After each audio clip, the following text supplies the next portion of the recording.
To feel free from the need to be. To be free. Yes. That To is be the free even from the need to be free. Right. That's a paradox, and yet It sounds like a paradox. to feel free from the need to be free. Because there is nothing there Wow. to be free from. Good day. My name is Luc Sala, and today we're going to talk about everything. Basically from disease to divinity with U.G. Krishnamurti. He is of Indian origin, was brought up in the tradition of the Theosophical Society, but in fact since 50 years, and coincidentally, it's about precisely 50 years yesterday, he is like independent from that tradition of the Theosophical Society. Although many people think that his name, Krishnamurti, refers to the other Krishnamurti. And in fact, the two Krishnamurtis knew each other. But he's here in Amsterdam to talk about a range of subjects, and really everything is free, as he said. We would call this from disease to divinity. And UG, welcome here. Thank you. This is also 50 years being in Holland. I have been coming to this country 15 years. I happen to be here exactly the same day I came 50 years ago. At that time, I was involved with the Theosophical Society, and I was given this, what is that title, designation, or whatever you want to call it, International Lecturer of the Theosophical Society. I was only 35 years old at the time, and I gave an address there in Huizen. Yes, yeah, they have a big center there. Big center, I don't know if it is still there. I It's just still wanted there. to go and have a look at it, not for sentimental reasons. I don't believe in nostalgia of any kind. But anyway, you see, I happen to be here, and then how it is like, I wouldn't even go inside, you see, I have nothing to do with it. And once something is thrown out of my system, it is finished once and for all. Yeah. But it seems you have, when you were younger, you did a lot of work on Everything. everything, you read a lot, but since 50 years you say, I don't care. I am my own thinker, and whatever traditions you throw it out of the window. They're thrown out of my system, completely and totally, not just the theosophical background, but everything India stood for. Not only that, when so many people, scientists, nuclear physicists, psychologists, all of them come to see me, you know. And I don't accept anything that is born out of human thought.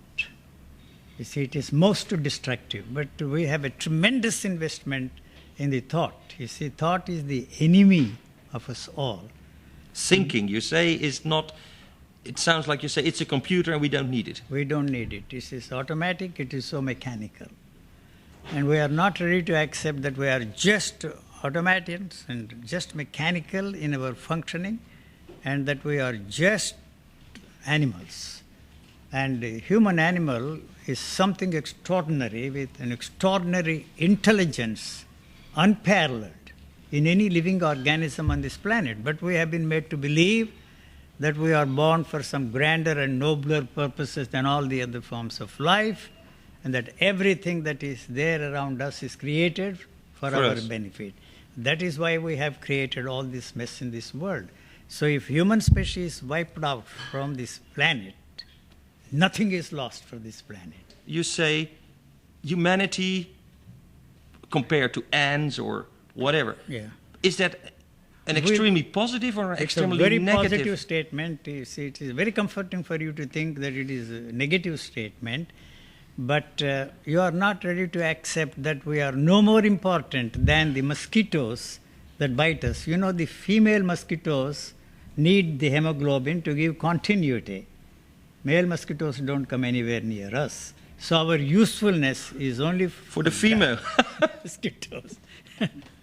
You know, and we will be more useful to nature than dead than alive. You see, we are destroying so many other forms of life. So you basically say that this homocentric thinking, that is the idea that our brain is better than the brains of ants or mosquitoes, now they have is a wrong way. Wrong way, and we are made to believe that that is so. And we have tremendous investment in those people who come up with these ideas. And we think that they know what they are talking about. They don't know what they are talking about. They are fooling themselves and fooling us all. The same thing that all the great religious teachers have done to mankind. They believed that they were all enlightened people, that they are there only to enlighten all the people. We are interested in having all that we have today, all this plus something more. That is what they are offering, all this in heaven. But there is no such thing as heaven, and we are not ready to accept this is all that is there, and we are not ready to accept the fact that all this is going to come to an end when what you call death occurs, you see. So you say there's, like what the Theosophical Society believes, there is afterlife.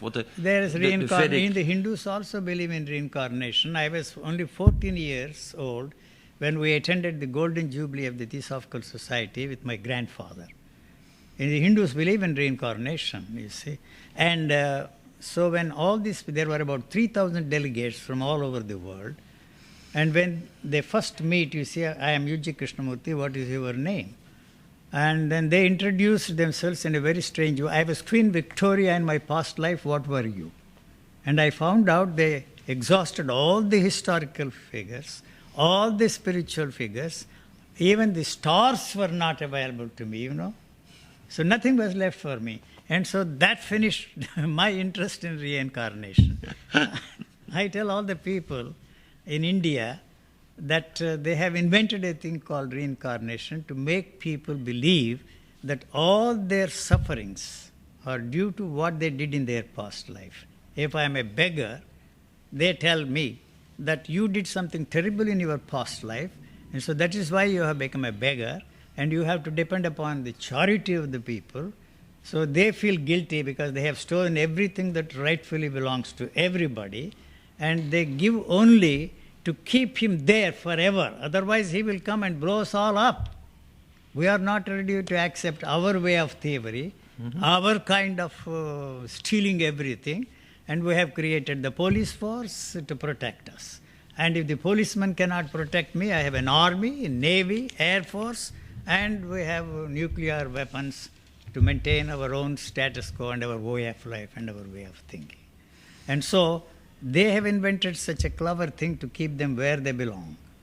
You see, you did something terrible in your life, and so you have to suffer in this life and make a virtue of that suffering. Okay, you say and you will be born again. Karma is only in this life. The karma is translated in a very strange way. Those who are talking about karma, they do not know actually what that word means. Karma means an action which is not a reaction. All our actions are reactions, born out of our thinking. So karma means is an action which is not a reaction. I don't know if I make myself clear. So you will never know the actions that are not reactions. It is one unitary movement, you see. So it cannot be separated. The actor and the action and the whole activity is one unitary movement. Like the response to the stimulus, you know, stimulus and response is one unitary movement. They cannot be separated.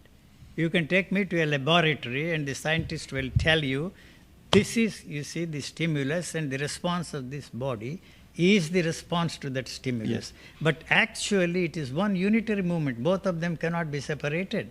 The knowledge that is given to us helps us to separate these two things and accept their logical statements. So you say karma is the continuity of An things? action which is not a reaction. Okay.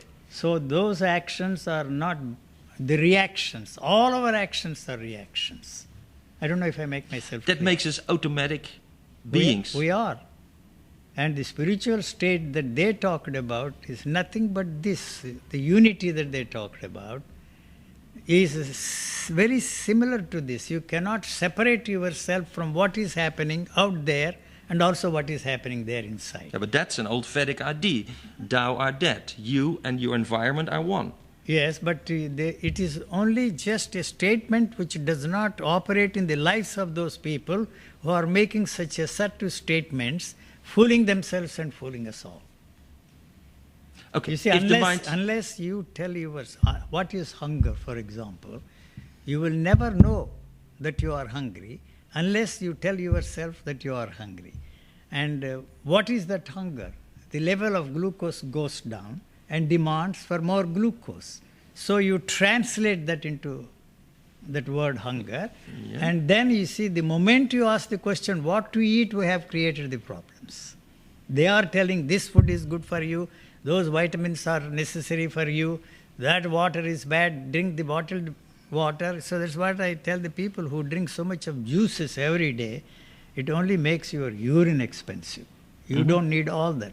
Okay, but then... And all the food that they say is good for your body is making your shit expensive. I'm sorry to put it in the most crudest of the languages, but that's a fact. I have known people who have lived, you see, on the mud. You see, once I appeared on a radio interview with a doctor in the United States of America. And during the course of that interview, I made a very assertive statement that you can live on sawdust and glue. And the interviewer asked me, why glue? I said, it adds some flavor to this sawdust, just the way you add some curry powder to make your food very tasty, or soya bean sauce to the rice. And then the two top nutritionists got on the line. That guy is saying something nasty. He doesn't know what he's talking about. He doesn't know anything about all these proteins.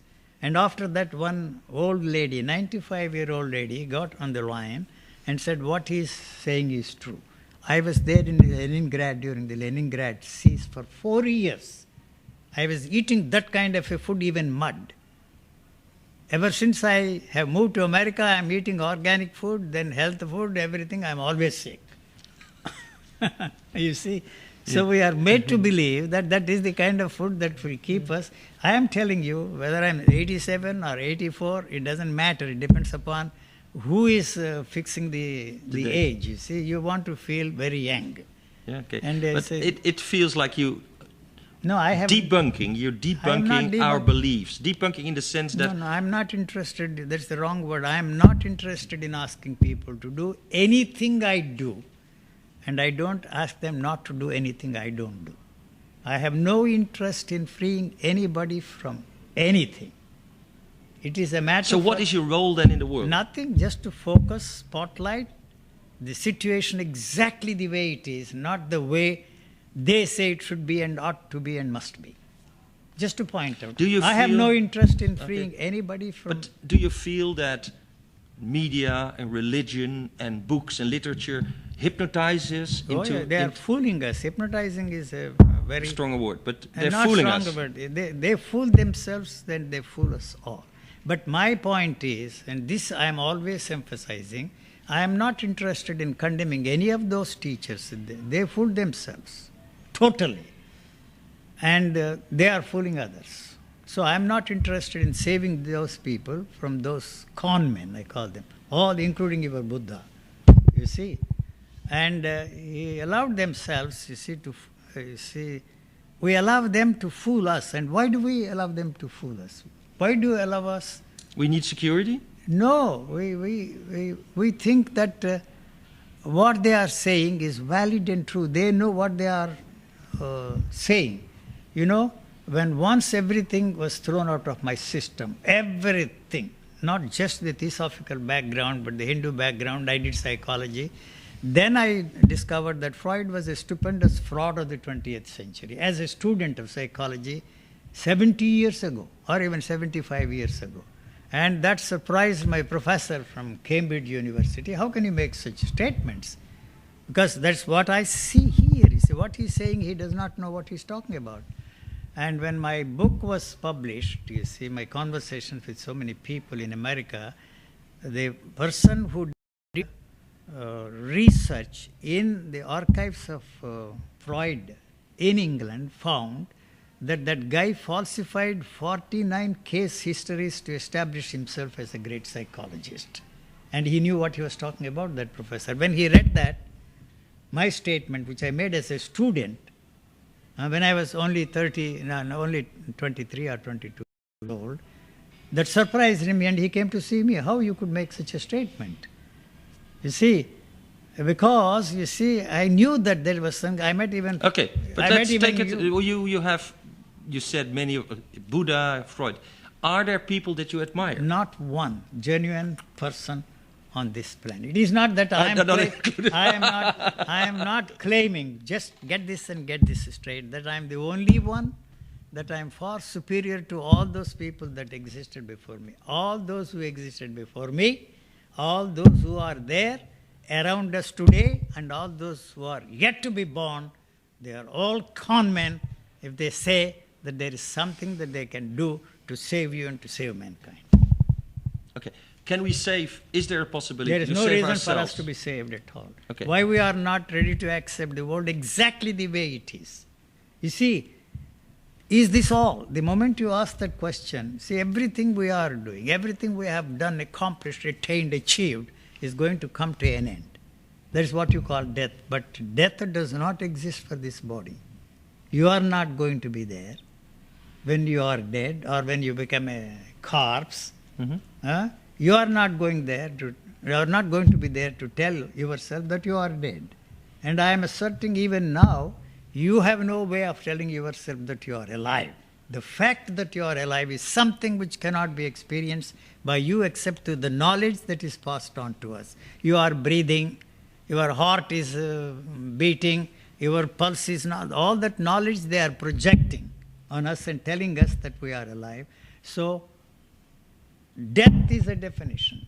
You cannot experience your own death, and even those who experience our death are not really experiencing what is called death, but the void created by the so-called death of a particular individual, the impossibility of carrying on the same kind of a relationship that they have been carrying on for years and years. It is the void that they are experiencing and call it death, but not actually death can never be experienced. You see, millions and millions of organisms live on this body. Millions. It is more useful dead than alive we are. Because of the insects, the even now, amoeba, the even bacteria. now, your physical eye cannot see. Millions of organisms are now crawling on this body, and once they took a picture and enlarged it and put it, I don't know whether it is Newsweek or Time magazine, as big as a cockroach.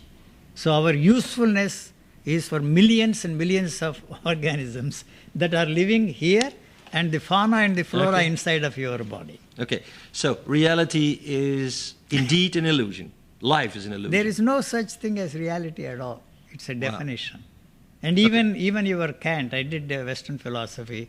As part of my studies as a student of philosophy, he made an assertive statement that there is no such thing as reality. It was just a concept he arrived at, concluded, but it did not operate in his life. Well, what he tried to do in Kritiek zum reine Vernunft was to, the way I see it is, if you seal yourself in a steel barrel, totally not communicating, not sensing anything, what would be left? The statement that he is making is born out of the same structure, that they are not ready to accept that, you see. And even as a student of Advaita Vedanta, it's very popular here, I did Advaita Vedanta. If there is such a thing as non-dual state, if there is any, that does not exist, you see. If there is any such thing as a non-dual state, it cannot be experienced. What you do not know, you cannot experience. So all these mystical states that people talk, or that they experience, that I experience, is an illusion too? No, you know something about it. The knowledge that is passed on to us from those people in whom you have a tremendous investment and believe that they are telling what they know, is the one that is creating this, giving you this experience. Otherwise, what you do not know, you cannot experience. I even told J. Krishnamurti, when he was talking of, you see, what is, you stop there. You see, beyond mind, you don't talk all that shit to me. I told him, I knew him very well for years and years. And all right, if there is any such thing as non-dual state, or where you have gone beyond mind, why the hell you are describing that state as love, bliss, beatitude, and immensity? That's a sales speech. You are selling your own particular brand of cigarettes, fooling us all and telling us that it is nicotine-free. But they are also cigarettes. I was not a nice guy. With my best friend, and who happened to be my teacher, we were brought up in the same atmosphere. Negation of the mind. I can understand that there's some... No. The negation, you see, our of thinking. positive approach has failed us to reach our goal. You see? But, okay, so so we you have think there is a invented goal. you have invented a thing called negative approach, Yeah. but the goal is a positive goal. The goal must go. What is the goal? Any goal, happiness, does not exist. And permanent happiness... Yes, but so there is no goal, there's no direction, No there's no reality. What are we? What is, that question wouldn't arise at all. Your assumption that there is such a thing as, you see, is a realistic thing and the goal, some goal placed before us. You see, you are supposed to be a selfish man. I'm not referring to you. But we are as human beings. Yes, and that selfishness is experienced by me as selfishness because they are telling us that there is such a thing as a selfless state and that they are free from selfishness. And so we take those words very seriously and begin to think that they are living a life which is free from selfishness. It is the demand to be, for whatever reason you want to be selfless, is the one that has created and perpetuating this. You are not doing anything to free yourself from selfishness because it doesn't exist. It is that demand to be selfless. For whatever reason, they want us to be selfless. But so you basically say that what Anything. cogito ergo sum, Huh? yes, the beginning of modern philosophy, cogito ergo sum, I think, so I am, you say that... If you don't think, what the hell is it? I studied Descartes, cogito ergo sum, and that fellow was pressured by, you see, the church at that time, and he... so he came up and you said even that. Compromise. You see, if you don't so think, if the mind... if you don't think, Okay. where is that? And those people who started the other way, like in India, I feel, so I am. feeling also is a thought, you see. Thoughts don't exist there, sir. It's only noise that is there, sound that is there. Nothing else is there. And that has, see, we have created the language. You say sound is there, frequency you mean? That you don't know unless you see, you separate the notes are the most important thing for us. You see, creating the space between the notes in a particular way, the way we are taught how to space those notes, created these thousands and thousands of languages. You teach me how to separate those notes. The music also is the same. There is nothing to music. Nothing. First time when I went to England, a friend of mine, I was not exposed or even bothered about listening to the Western music. I was only 21 years old. He dragged me to the Albert Hall to listen to one of the most famous concerts. I walked out in 5 minutes. I could not take it, you see, Beethoven's 9th Symphony or 5th Symphony. But I very crude language, those people who try to be clever and make me believe that Beethoven's 9th Symphony is something extraordinary. Even the same Indian music. Okay, but now this sounds music like... is nothing, yes. Are there nice things in your life? Huh? Is there a difference between this coat and a very dirty coat? Yeah, but who says that this is fine? This is most expensive. But do you feel that? No, I don't feel. You don't care about it? No, I don't care. I don't want to walk naked to prove that I don't have any body consciousness like some of these spiritual people. It's better to run, some nudist colony so and live a sensual life than to call it as body consciousness is absent. To prove that you don't have any body, you have to walk naked in the streets. It is for their sake that I wear clothes. And what kind of clothes I wear? You walk through all those shops, they are telling you how you should dress yourself. Mm-hmm. What surprised me in England for the first time after so many years, all the menswear pushed to the underground. And women, I never saw those things exhibited in the windows in Harrods. Would you believe that? That surprised me most. I'm sorry. What are we talking so about? we're talking about disease to divinity, and I feel like in a very empty space because you say everything is not there. You are not in an empty space. If you are lucky to be freed from the stranglehold of all that is put in there, the question of space or living in a space doesn't exist. What is the state of mind if you are free of all these things? The fact that you are throwing that question at me is born out of the assumption that there is Mind. something there which will remain after this is thrown out of your system. The throwing out of this is born out of that question, wanting to know what will be there, what you will be left with, is the extension of the same thing, is the projection of the same thing. Thoughtless state. So many people come and tell me that they are living in a thoughtless state. If I assume that this reality then is a product of my thinking, so if I stop thinking, the reality stops, what is talking to each other here? Nothing. Just nice meeting you, bye-bye. Even that is born out of thought. Nice meeting you. So there is no purpose in life? Why should there be any purpose? A living person would never ask the question, what will happen after my death? Is there anything beyond you? We are not living.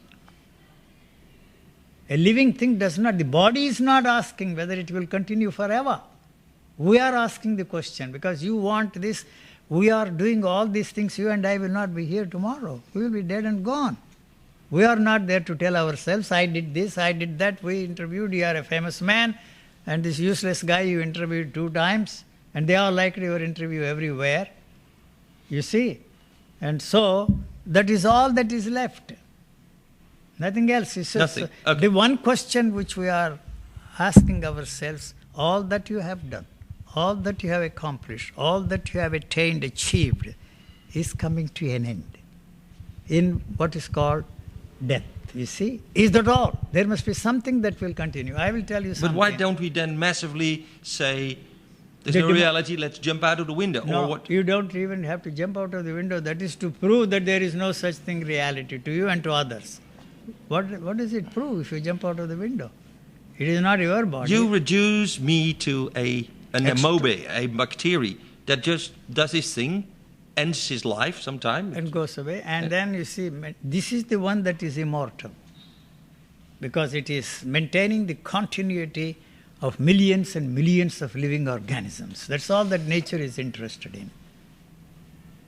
I know you will not accept what I'm saying, or your view is. Let's talk about the world, because you have out of this belief that everything is illusion, you have very strong statements. Belief is a wrong word. Even belief is a wrong word. No, you see why I assert that is, there is only a belief and there is no believer. You see, you are what you call is a belief. If that belief comes to an end, you as you know yourself, you as you experience yourself, will come to an end. And thereby the belief comes to an end. So you have got to replace that belief with another belief.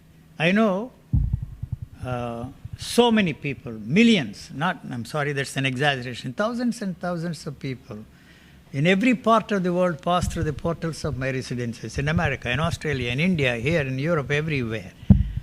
And there came a time when I found out that this is useless. I've been trying to tell them that there is nothing to get from me, because I'm not going to give anything to you. And I used to add, you're not going to get anything from anybody, because there is nothing to get. So, not even from the inner self, from the inner... Nothing. It is an extraordinary, intelligent thing that is living its own life in its own way.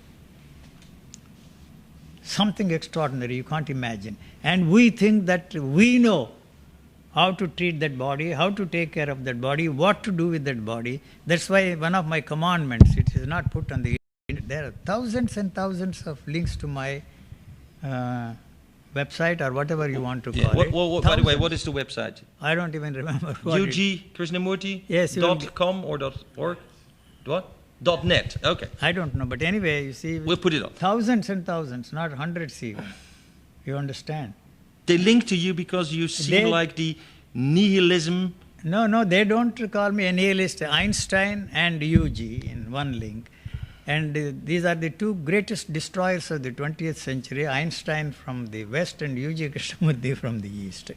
And then they... yeah, but the funny thing is you destroy, but you don't put anything in its place. You give us emptiness. I'm not destroying. I'm not interested in destroying anything. That is the way you are putting it. I'm not interested in destroying anything. What would I gain by destroying anything? So, this is all that I'm saying. Only Krishnamurti's widows, Rajneesh widows, And then the divorces of all the spiritual teachers.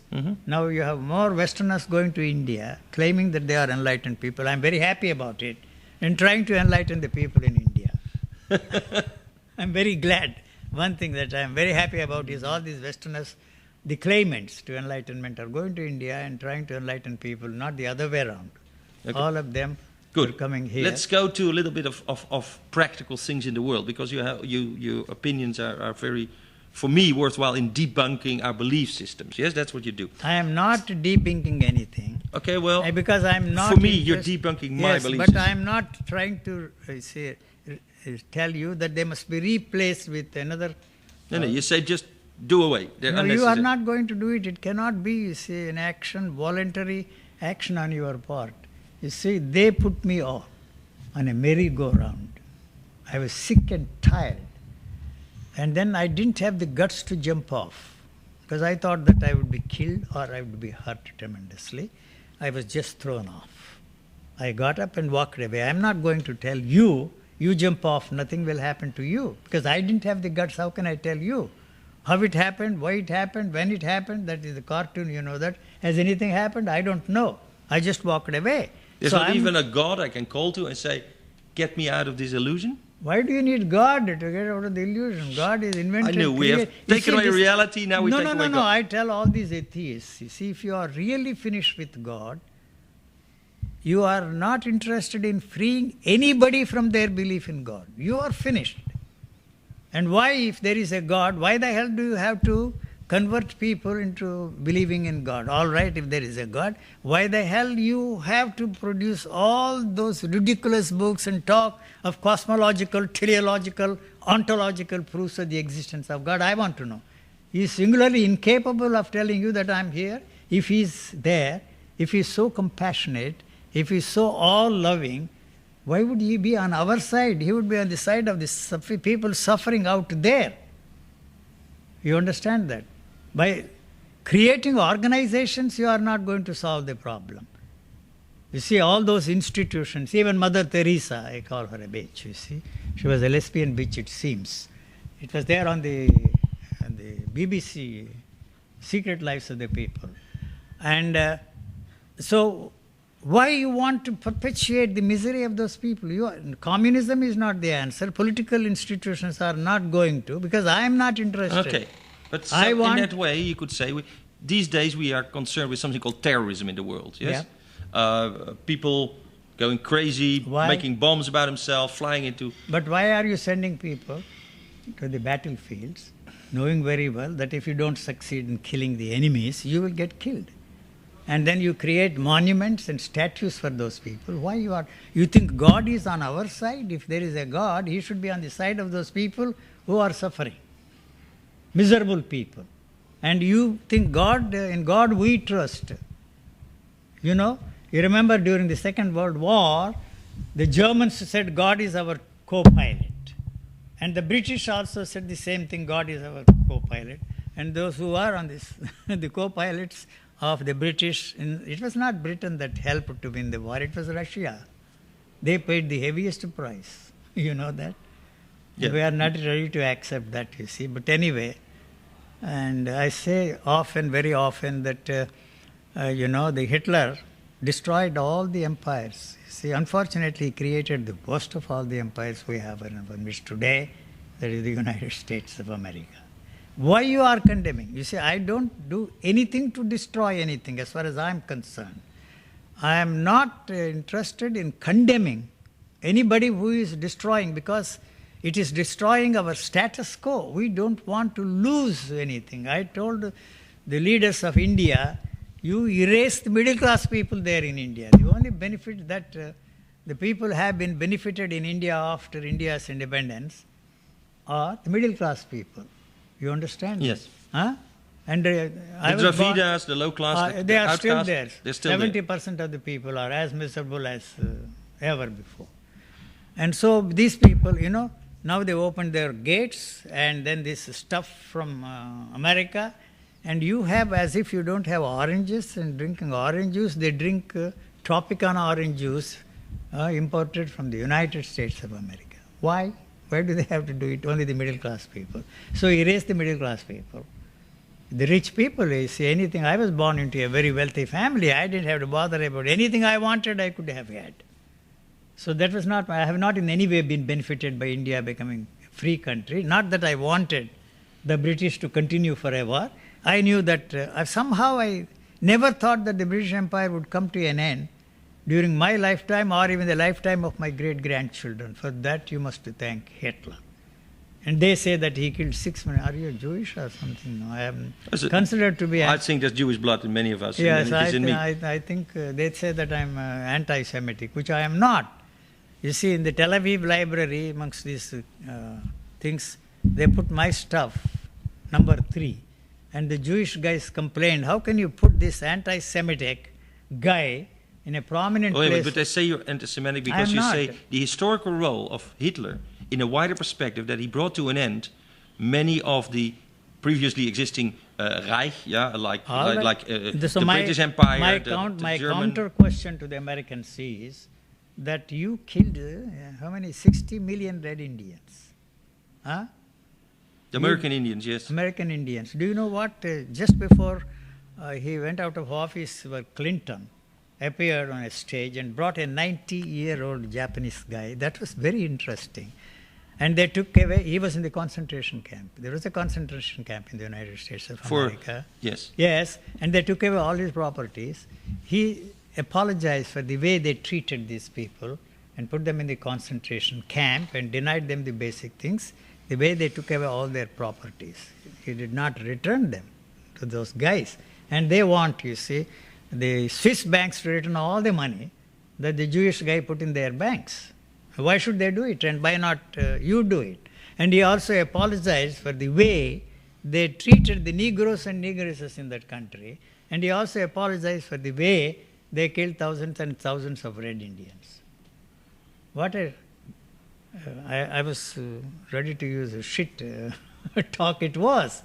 They do nothing. You see, they apologize. Apologies are seldom of any, and excuses are of no value. I'm sorry, I'm not impressed by that. You know, I don't believe any other political systems. I was there in Russia in 1960. I blasted that country. The only reason I praised them was, you are very successful in keeping all those Western nations in their tracks, and with all their might, they could not destroy you. And that Garby... Okay. Now, it seems you are denying the true existence of many things, but there seems that you feel that there's something like balance. No, it doesn't exist. As you say, Hitler kept... There's a balance. There's all these... No, I didn't. See, that's why I say that India should be grateful to Hitler and not to Gandhi. See, this I point out. They agree with me. In the name of non-violence, more people were killed. You see, men, women and children, than what the Britishers did at that time. So even Gandhi didn't have the intelligence, basic intelligence, to understand what I was emphasizing. And I said both violence and non-violence spring from the same source. Okay, but anything that is born out of thought is destructive. Okay, but at this day and age, we are really getting the results of the separation of the Muslim and Hindu countries in India. It seems that what happened with Gandhi and Nehru, kind of the separation in Pakistan and India, and now they're still fighting about the Ayodhya Ram Temple. I know that. You see, then they asked me, what do you think of this? Why are you killing Muslim women, and Muslim women should kill the Hindu women? Yeah. You see, they are part of that country. It's not that I will do any such thing. Mm-hmm. So there is going to be a civil war. Supposing I don't identify myself with the rest of India, I come from the south, I want my state to be separated. Mm-hmm. And then if Which is your state, Kerala? No, Madras. No, I was actually Andhra, but I grew up in Madras. Yeah. I spent more time in Madras than anywhere else. You see, so I want to have an independent country. And there will always be somebody who will be promised that he will get the presidency of that country. And so killing is inevitable. They are going to kill a lot of people who want to themselves from the rest of India. I don't believe in oneness of the country. I don't believe in their language. I don't even touch the North Indian food. You see, it doesn't mean that I will do anything to destroy anything. So killing is the one way of resolving the problems, and we are not going to succeed. This thing I am emphasizing. Before we started, you are not going to win the war against terrorism, and you are not going to win the war against drugs. So I point out, why the hell you are eating potatoes, tomatoes, and aubergines? They have nicotine. It's better to smoke than to eat potatoes, tomatoes, and aubergines. Aubergines means eggplant. Yeah.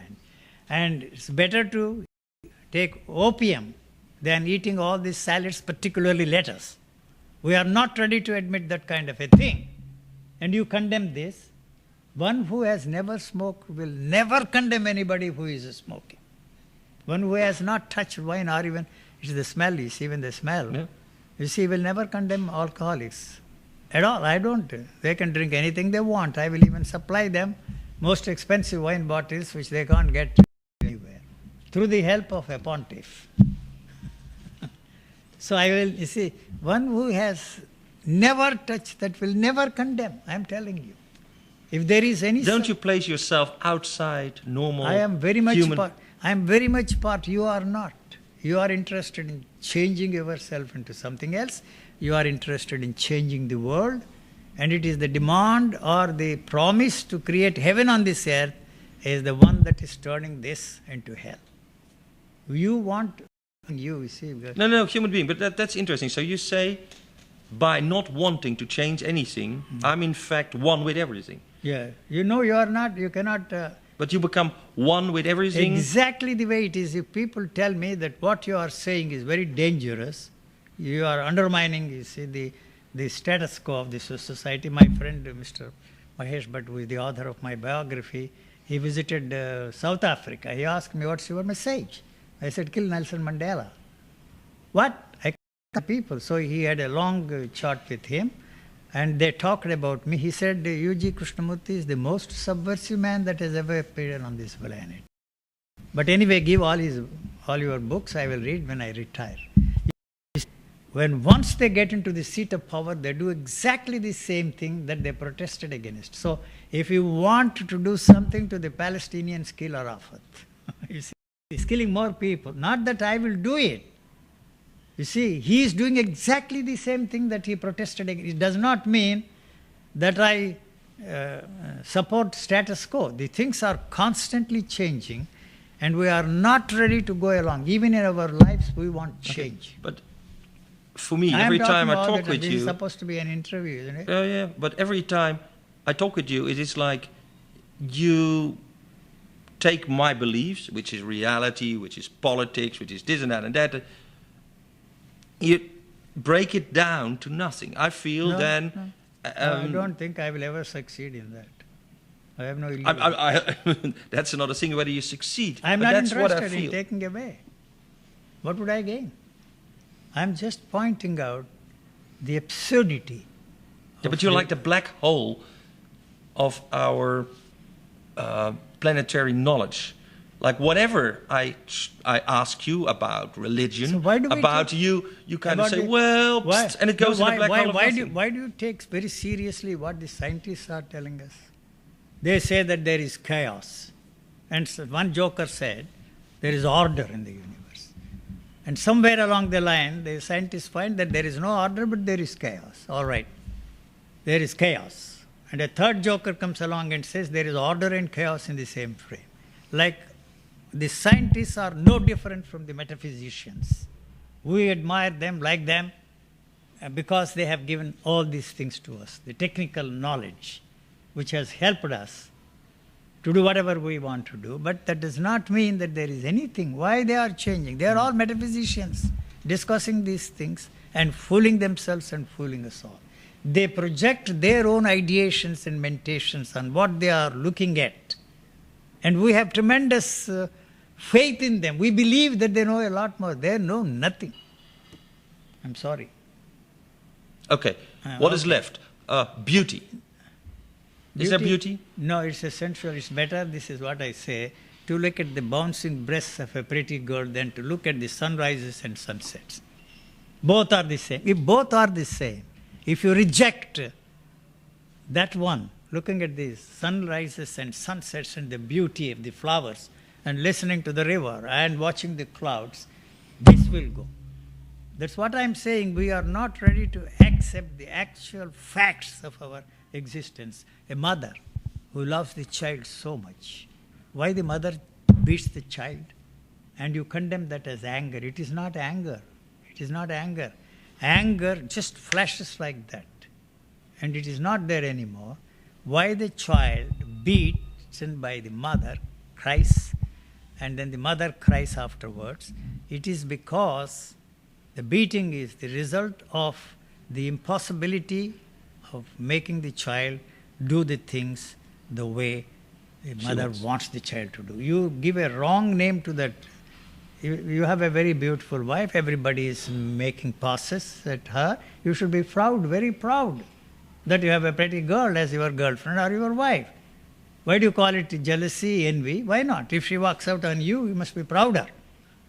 You are you are dealing with the wrong things. Call it jealousy, call it envy, call it anger. It is not there. I'm sorry. Okay, is magic there? Is magic there? Is this what the Theosophical Society started out with? The other world, and saying we can influence the future? What about Sai Baba? Well, they say he does magic. No, he's not ready to accept that he's a magician. He's a sleight of hand magician. Yes, they showed it on the TV, BBC, somebody handing over. You know, he is creating problems for me. You see, Sai Baba tells those people who have lived with him for 20 years, 15 years, squeeze them dry, take away the money, and tell him that there is one guy there who is a real enlightened man. Go there, and he will help you. All right. And then they come and cry to me, very rich women.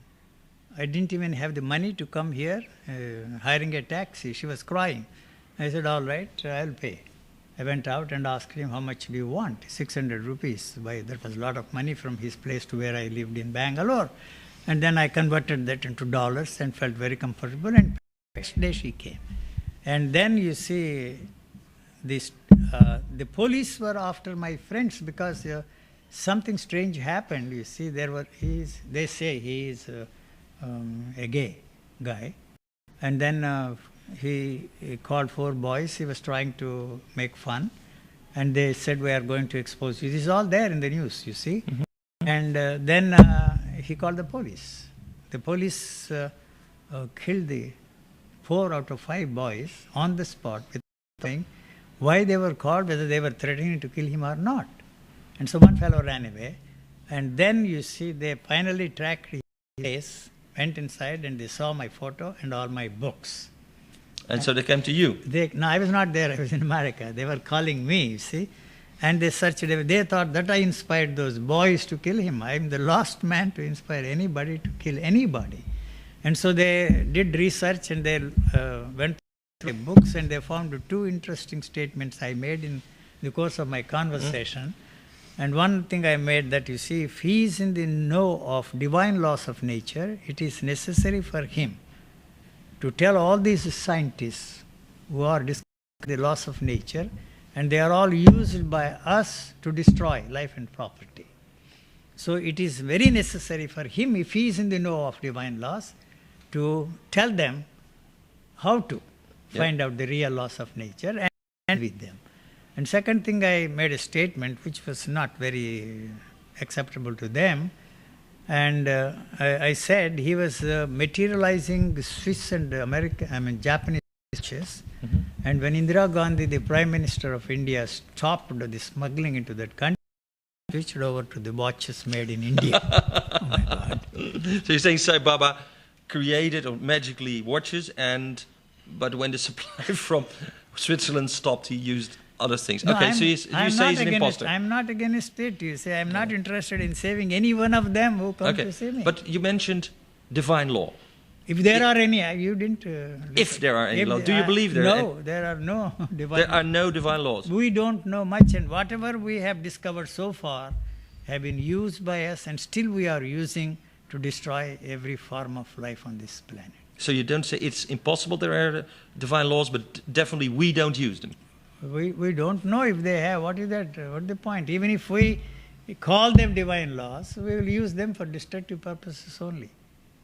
Why should the God, if there is a God or a divine power, should be on our side? I want to know. I don't know. I don't care. I never needed that guy in my life. If he's there, he's there. I don't need him. I know what I want. I know how to get what I want. You see? And you say, I'm me. I'm on my own. I don't need any I need reality. Money. I need only money to survive in this world.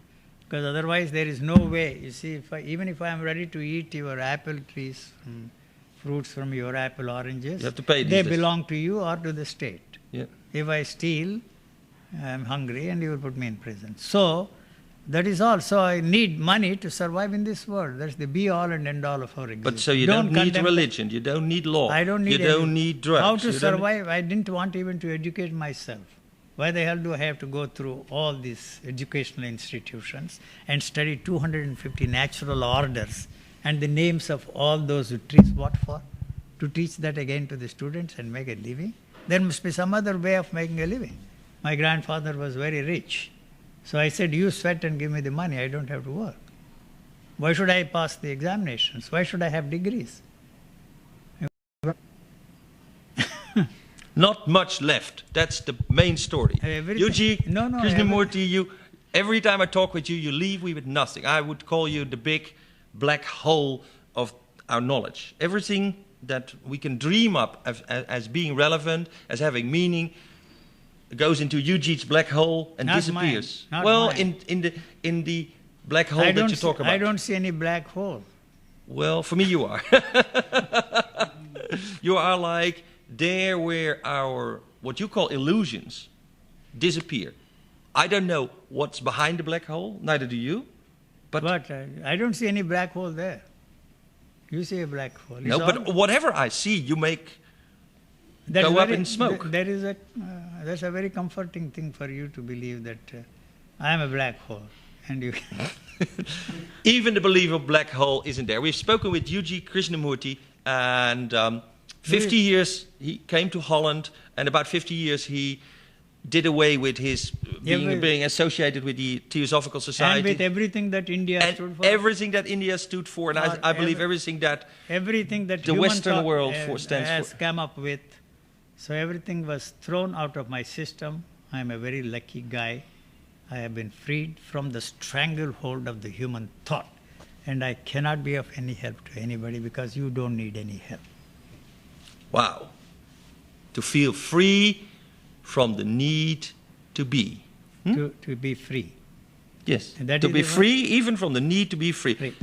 That's a paradox, and yet it sounds like a paradox. To feel free from the need to be free. There is nothing there to be free from. Okay. All right. Thank you very much. Indeed. Indeed. Oh, I don't know what we said. Okay. Wow. It is 1 hour we talk.